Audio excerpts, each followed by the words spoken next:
Welcome, marketing chefs. I've got something truly special cooking in our Omni-Channel oven today. Marketing Kitchen TV Q&A 5. Up next in the Marketing Kitchen.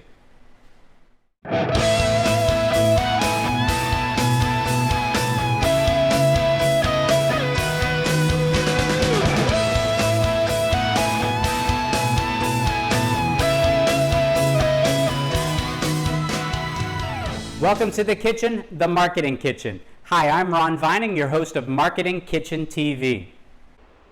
Welcome back to Marketing Kitchen TV Q&A Live. This is our 5th episode in the series so far. So I appreciate all of your questions taking us through on episodes 1, 2, 3, 4, and here we are on 5.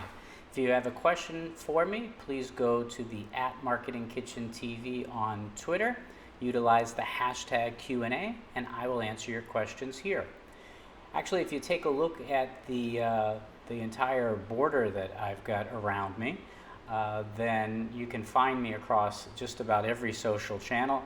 Up top, you can find me at Ronald Vining on Twitter and Instagram, or you can go straight to my LinkedIn profile at ronvining.com.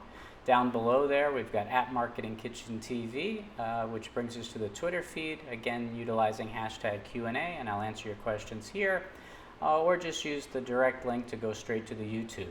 And of course, I have to pitch my site AppFlix to you, and we're also available on Twitter, Instagram, and everywhere else. That site will be launching in Q2 of 2020. All right, why is my voice not matching up to my face? Well, the answer to that is quite simple. I recorded 2 sessions yesterday, and I discovered that one of them has no audio to it. So this was a 2-parter for episode 5. So I've taken the first 15 minutes, I've cut that up into, or actually not cut it up, but thankfully I cut it up. So we got 15 minutes that didn't have audio, we have 20 minutes that does. I took the 15, I've sped it up to about 7.5, and I'm going to do a voiceover here for the next 7 minutes, and then we'll go straight into, you'll be able to actually see me match up to the audio. But I didn't have the time to go back and refilm all of this, so it was quicker for me to take a few minutes and do a voiceover for it. So I hope that is okay with you. And I apologize for those that ask the questions that get to watch me ultra fast, but just hear me. Okay, so Janie, you ask, what is an example of a company making the shift from traditional marketing to integrated marketing?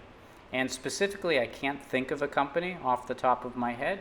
I would say that just about every company today, though, is making that shift from traditional marketing to digital. And you say integrated, and I would call that hybrid, or I'd call that omni-channel, or I'd call that transmedia. And for me, as I'm, I don't know, counting something on my fingers, I probably was talking about the fact that for me it's about attracting, engaging, converting, and then retaining the customer. And there's this model called David Berlow's model of communication, where it talks about there being the speaker, that's the corporation, and the audience, and that would be the customer. And in between there's a channel, and there is the mode, and then the feedback. And what you want to do is you want to make sure that regardless of what your product and services are, that you match your product service to and messaging about that product and service to the channel that your audience is most interested in. If you are if you're relying on digital and your customer is traditional, then they're not going to see the message. Just as if you're relying on traditional and your customer is digital, they're not going to see the message. So it's very important to go with, as you say, an integrated approach, or again, what I would call omni-channel. And it's really about utilizing all of the channels in the marketing toolkit that are most appropriate to reaching your customer. All right, I hope that answers your question there. And this is fun to watch myself, so to see when I'm going to move on to the next question. I think I'm commenting about behind me. The kitchen is getting more and more food added to it, because I received feedback from the first couple of episodes that the kitchen, from this angle anyway, was dark and bare. All right, I hope I answered your question, Janie, and if I did not, then please write in the comment section below, and I'd be happy to take this a step or two further. All right, Kendall, you ask a question here. Looking closely at this article, Google's time frame of removing support, well, I guess I can't talk when I'm drinking, removing support of third-party cookies will take 2 years. Do we as consumers think this is acceptable? Our privacy should be respected and immediate action should be taken. All right, well, let's look at it this way, Kendall. And I don't speak for Google, and I don't think many of us can. I used to be a Google consultant. I worked for them on a couple of projects. They were on the enterprise level, however, not on the consumer side. But the way Google as a corporation works is they're an advertising company. So if you actually look up brands like Google, Facebook, Twitter, Snapchat, etc., they make their money, they derive their income, not based on selling hardware, as say Apple does. They make their money off of data. So what you need to understand is that for them to immediately remove their data collection, which is what they're selling to the third parties, is for in exchange for advertising on the platform, if you will, then they can't make any cash. And these companies, so Apple, for example, CEO Tim Cook, who I have a number of issues with because he, while he's into protecting consumer privacy, he's also into censorship. So I have a big problem with that also. But if you look closely at how Facebook and Twitter and Snap and these other companies are listed, they're listed as advertising companies, not social media companies, advertising companies. So if they're not taking your data and making money off of ads, then they can't be in existence. And remember, they're giving you a free service, though you're actually paying for it in terms of data. So could they do it faster than 2 years, to answer your specific question? I think the answer is absolutely yes. But they're not going to be so quick to do that because it doesn't make sense for them monetarily. Not until, of course, users sort of rise up and fight back. And we've seen this in the EU and some other places that their laws are a bit more stringent on that aspect there.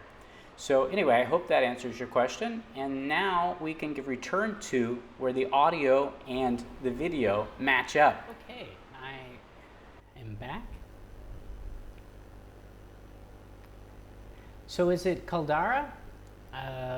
Miss Beal there, is it Caldara? Am I saying that properly? If I'm not, please let me know. All right, your question here is, political campaigns rely heavily on ad serving. However, some land on the screens of others where it is not all beneficial. Are these ads a waste, or is it worth it because of how broad the platform is? That's a fantastic question, and you've come to the right place, because I spent between age 15 to age, 38 almost, or 30, so just about there. So I spent the better part of age 15 to 38 as a political campaign consultant. Now obviously as a marketer, I've always been doing marketing campaigns, but in particular, I did a lot of work in the political space. And so I started out holding signs at age 15, and I worked my way up to licking envelopes and anyway doing direct mailings, doing standouts, doing knocking on doors with candidates, to then running for office myself when I was 23 years old. I ran for state representative, and then I worked my way up. I got involved in government. I've worked for just about everybody. So that would be, when I say everybody, I mean from school committee to city council to mayor to state rep, state senate, U.S. congressman, U.S. senate, president, and governor. So I've worked on just about every single type of race all over the country. And as the years went on, I developed all of the marketing toolkit that I was using. I then adapted that for, so marketing toolkit I was using in for corporations and businesses and entertainment, I then also brought to politics, and then vice versa. And one of the things about politics is it's about basically making the most use of the limited budget that you have, because most of the money goes towards traditional TV ads, or now a lot of ads go directly for digital and for because it can be highly targeted. All right, let me answer your question specifically now.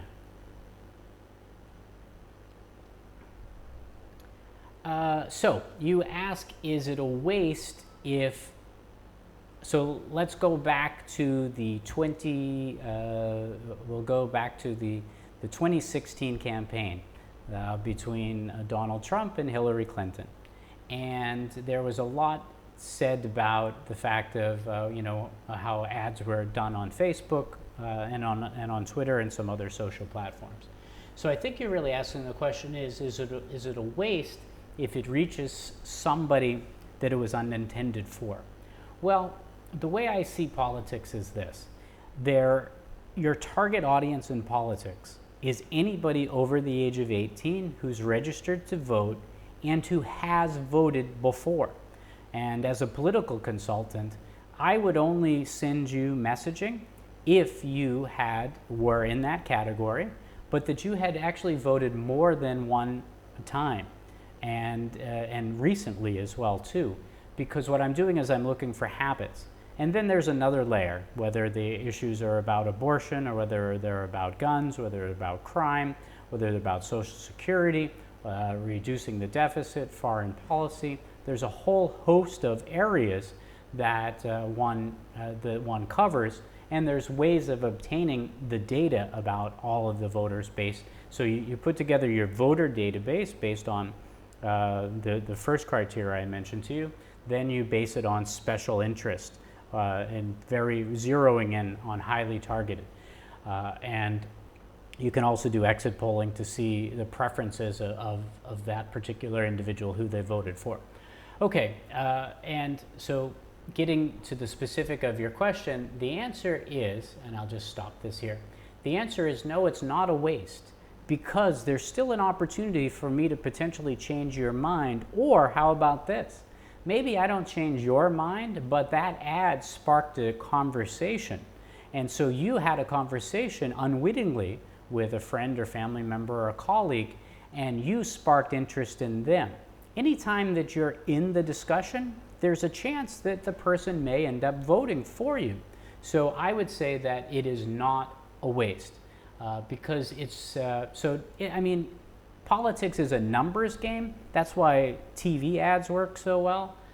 Social allows you to be more targeted. And of course, the same ad could be presented two ways with a different headline. The content could be completely the same, but if you were a Democrat, you would see a different headline than if you were a Republican. And that is because a lot of people don't even bother to click through. So it's really the headline that can make the sales pitch. And so I hope that answers your question there. But I don't think that it's a waste for the ad to be hitting who doesn't appear to be the target audience because of what I just said. Though, of course, you really do want to reach out to a specific decision maker.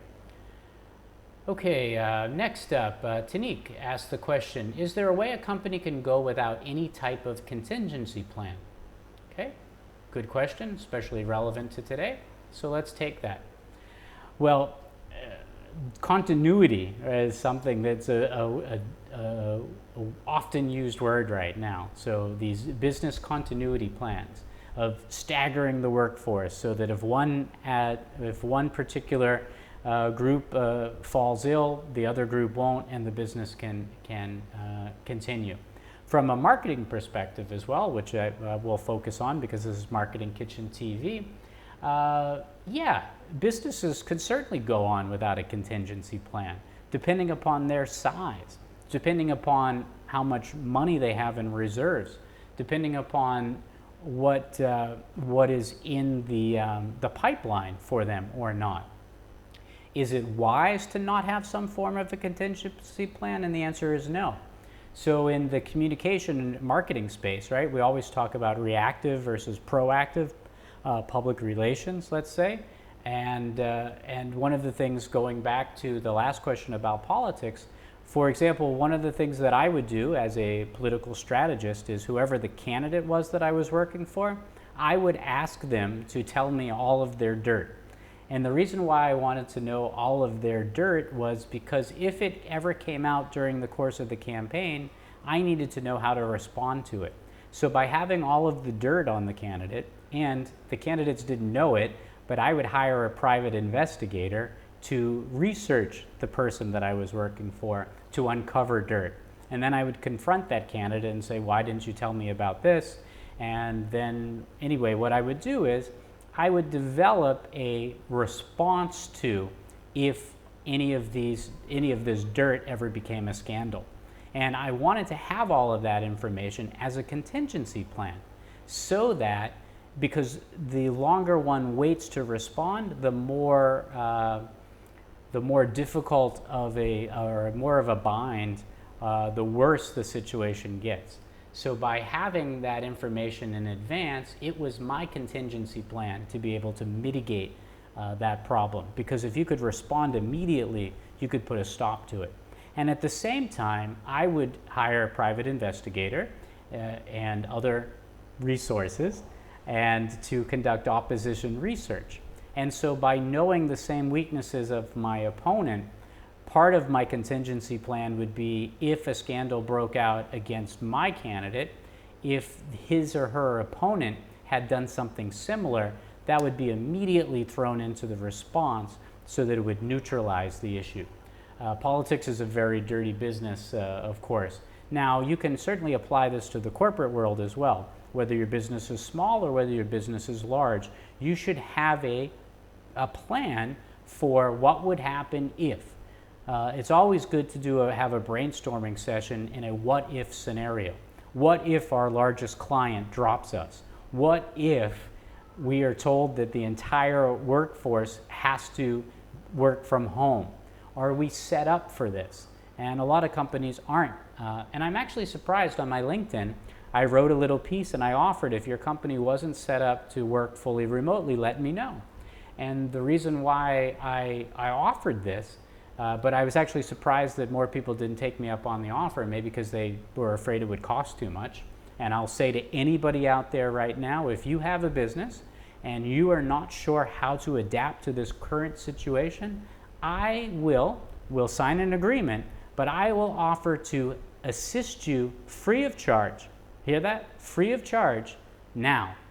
Once all the quarantines and all of this is lifted and that $2 trillion of that stimulus package starts coming to you to be able to put your workforce back to work, then you will pay me. So we'll agree on what the sum will be. You don't need to pay me throughout the crisis, but you need to pay me once we are out of the crisis.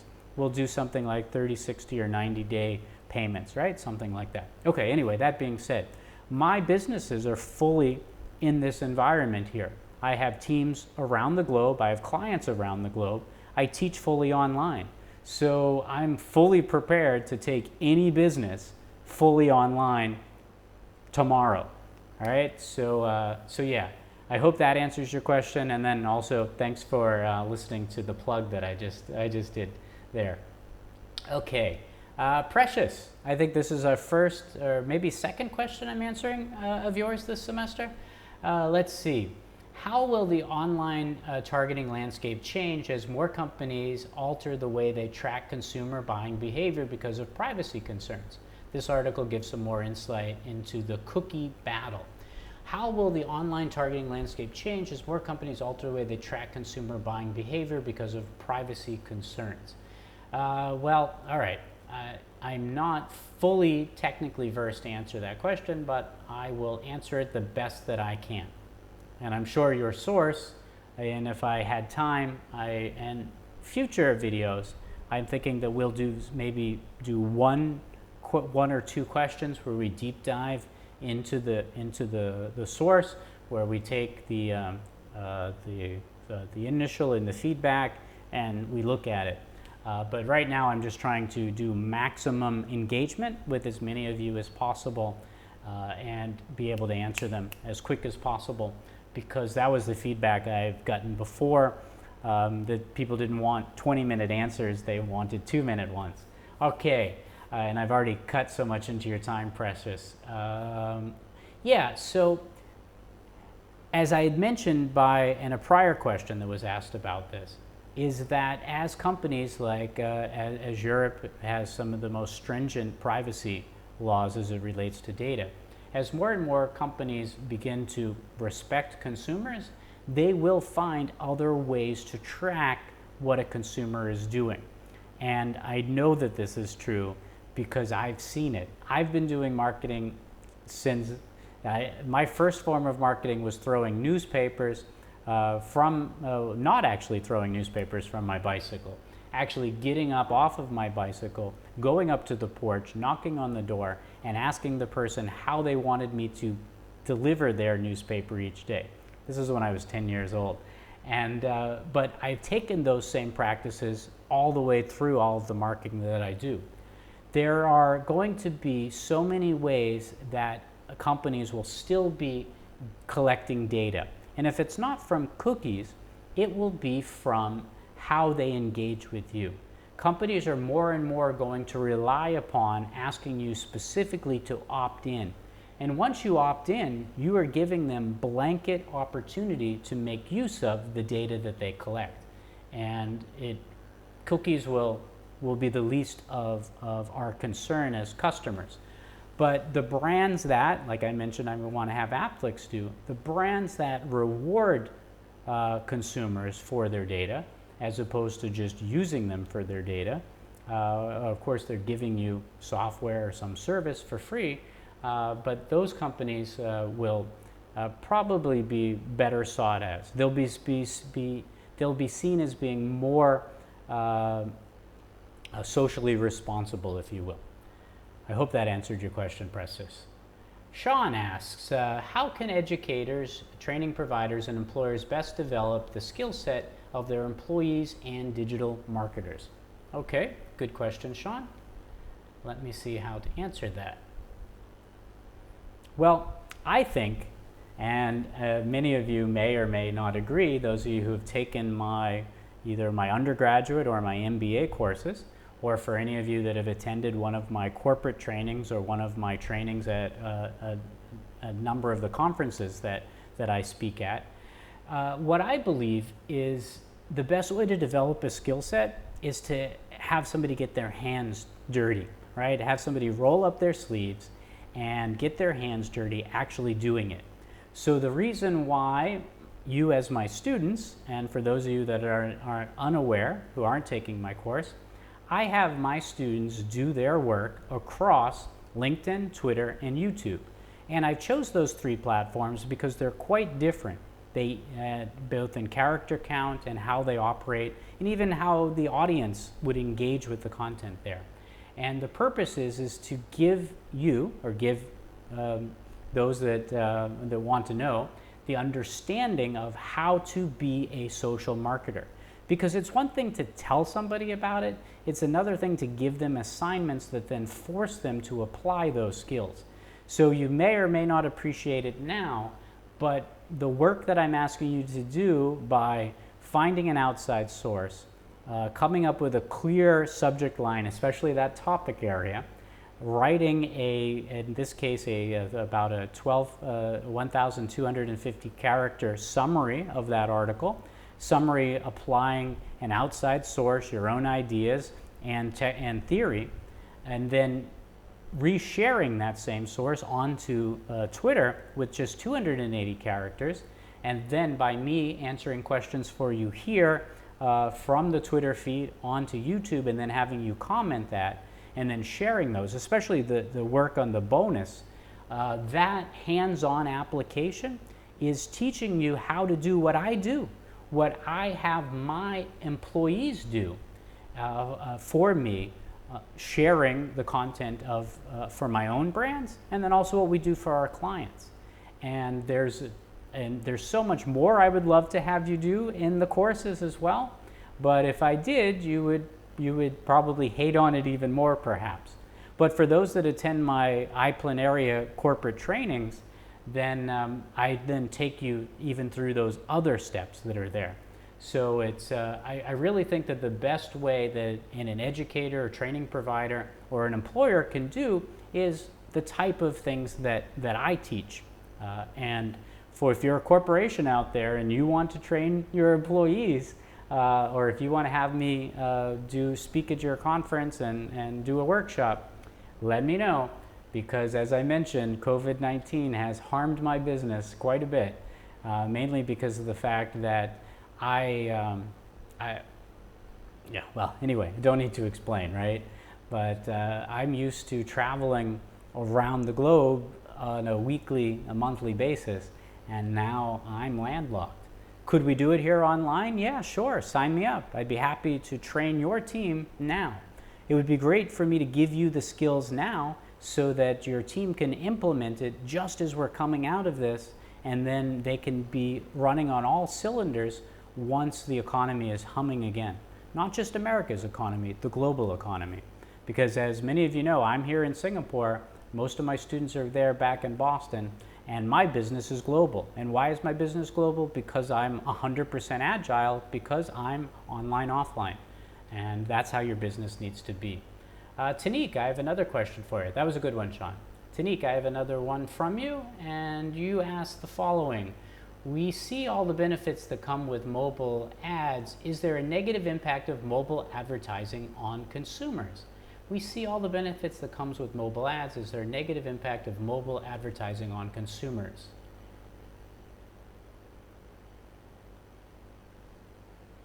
Well, I know that as a brand, and I'm going to speak from the brand side, that mobile ads are the very best. They are de facto, the very best ads are, of course, are in EDM. So that would be spam, right? Anyway, that would be a direct email that has a clear value, so something catchy, a clear value proposition, and something that you click on, and then you can immediately be gratified from that. And so you can get that from a properly put together EDM, utilizing the best lead generation list that you can put together hopefully from your CRM. You're not just buying lead lists. Now, the same thing though can be true with mobile advertising. So only second only to EDM would be the mobile advertising. And if you do this right, and the ads aren't annoying, and the value proposition is there, and you've highly targeted your customer, then it's not annoying. It's something you want to click on. It's something you want to see. It's something that adds value to you as the customer, and you want to click through. You want it to bring you to the app or to the website or to the coupon or whatever the deal might be to get you to convert. So it's about attracting, it's about engaging, it's about conversion, and then it's about loyalty. That's really what it's all about. And so mobile advertising is the best way to do that. And of course, there's some very annoying mobile ads, right? And I think we all know what those are. Those are the ones that suck up the whole page, and you got the X that's there. And some brands are smart. We're so used to the X being here, but some people put the X over here or there. But the worst ads are the ones that have you accidentally click on them, or the ones that as you're trying to scroll to read the article, you accidentally click.